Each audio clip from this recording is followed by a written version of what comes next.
Yeah. Hey, Geraldo Rivera is joining us today from Cleveland. Geraldo, good morning. Good morning. Great to see you all. Rob, nice to see you there in the big anchor chair. Good to see you, Geraldo. How are you? All right, mate. Hey, Geraldo, you're out in Cleveland.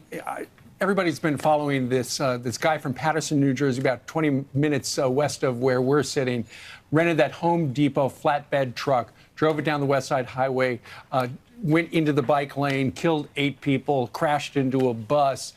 We have learned in the days since he is in this country thanks to the diversity visa program. He was from Uzbekistan. They let 5,000 Uzbeks into the country. A lot of people didn't realize how that program works, whereas he got in and then he was able to bring 20 other family members along with him. What are your observations about this program? Well, I think the diversity visa lottery program has probably outlived its usefulness, Steve, at least in my opinion. It's unscientific. It is just random selection from countries that aren't represented. It is a lottery, and when you have a choice by chance, you take your chances. And I think that when you recall that the so-called Gang of Eight in the immigration reform that I supported a couple of years ago, they were going to dump this program. In fairness to the program, this is a reaction. The diversity visa lottery program is a reaction to generations of race and ethnic-based immigration. We favored, I mean, it's in the law. I'm not making this up. I'm not making a political argument. It's just that we had a race-based immigration. We wanted immigrants that looked like our founding fathers. Even Catholics at one point were excluded. Then the Chinese, then some of the other various ethnic groups. So I think this was a reaction to the race-based immigration program, but it has outlived its usefulness. Right. So, senators on both sides of the aisle want it ended. They agree with the president. It is too unscientific. There have been other potential terrorists who've been nabbed or who used or took advantage of this program. So I think it's fine. Let's get rid of it. So, Geraldo, are you saying that we need a more aggressive vetting, more extreme vetting for immigration? Well, I think, you know, Rob, we live in a world now where, you know, we don't know where the next enemy will come from. I think that extreme vetting, finding out exactly who we have, that's why I support the DREAM Act. Why? Because those kids are extremely vetted. We know exactly where they were born. We know who they were associated with. We know how they got into the country. We know exactly what they're doing now. You know, that's why I think that these are the kind of people we can take a chance on. Yeah, Geraldo, you have had a very long career for yourself. You've been at Fox for, what, almost 17 years now, because it all started right around 9/11. Your first assignment for Fox News was going to mosques in New Jersey and asking Muslims why they weren't more outraged about that terror attack. I want to play some of that sound and get your reaction. Ever since the World Trade Center attacks, this Jersey City community and others like it across the country have endured stares, suspicion, and the terrible knowledge that some among them were involved in the mass murders of September 11th. Thousands have been questioned, hundreds have been detained, and many in this community ask where this all ends. But there is another voice in Muslim America, one that wonders whether or not the community has done enough to demonstrate its loyalty, done enough to root out the cancer within it. Well, Geraldo, so much has changed since then, but we're still at the same time dealing with a lot of the same. We absolutely are, Abby. I just note, I always, when I see old clips of myself, the years have been hard on me. I think you look even better today, Geraldo, in my opinion. Oh, you're sweet. Thank you very much. The President of the United States is today going to Hawaii. He's going to Pearl Harbor. We all remember that after Pearl Harbor, we don't remember, we read in our history books, that, you know, it was a very tough time for Japanese Americans after Pearl Harbor. They were even at some point forcibly interned. You know, we imprisoned them, we confined them after Pearl Harbor. When war is based on race and or ethnicity, it makes it very difficult for if you're a member of that race or that ethnic group. Sure.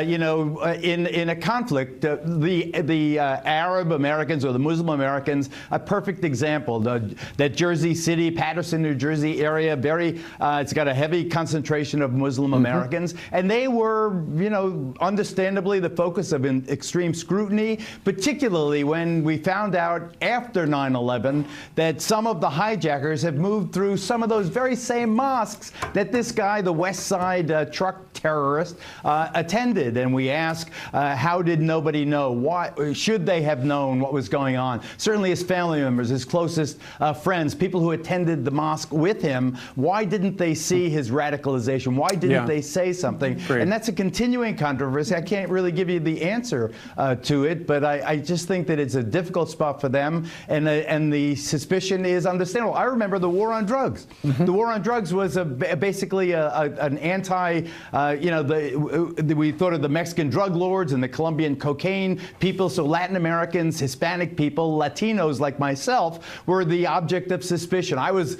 every time I go on an airplane with my mustache, they'd stop, say, we got to search this or that. I understand the concern about the racial or ethnic group and the loyalties, and I also understand how they feel, beleaguered or singled out or discriminated against. In the case of the West Side truck terrorist, there are real questions whether people should have seen his radicalization, certainly his descent in the last couple of months into an ISIS soldier. Did his wife not see this? His best friends? How come no one said anything? Steve? Well, the wife says she didn't know anything. She is cooperating, as are many of his friends. Meanwhile, let's switch gears, Geraldo. We had a sneaking suspicion last year that the DNC was in the tank for Hillary Clinton. And now, thanks to a new book by Donna Brazile, she essentially says that Hillary Clinton, because the DNC needed money, Hillary Clinton essentially funded the DNC, but then she was going to pull all the strings. And in the last hour or so, the president of the United States tweeted this about it. Everybody is asking why the Justice Department and the FBI isn't looking into all of the dishonesty going on with Crooked Hillary and the Dems. Now Donna B. Book says she paid for and stole the Dem primary. What about the deleted emails, uranium, Podesta, the server, plus, dot, dot, dot. People are angry. At some point, the Justice Department and the FBI must do what is right and proper. The American public deserves it. He's got a point, doesn't he? He certainly does, and I don't disagree with anything the president said in those tweets this morning.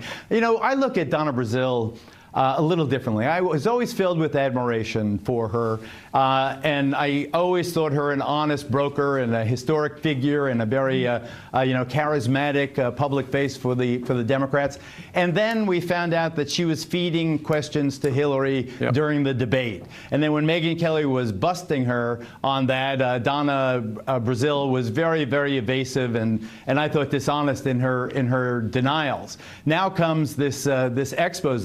She seems to, after helping Hillary in a way that was dishonest, now she's throwing Hillary under the bus and revealing what I believe to be true, that the DNC was virtually a criminal enterprise. It had no desire to see the best person nominated by the party. It was always a Hillary Clinton, a Bill Clinton organization. They were feeding it with its budget. It was in total disarray. And I tell you what, that to me is the biggest story. Is this a nail in the coffin for the Clintons, you think?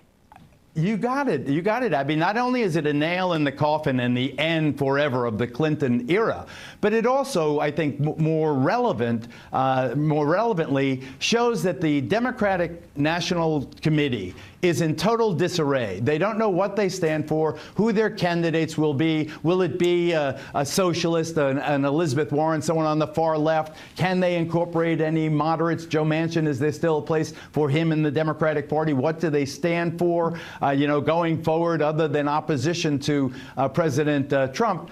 I think that what is revealed is a party that has virtually no clout.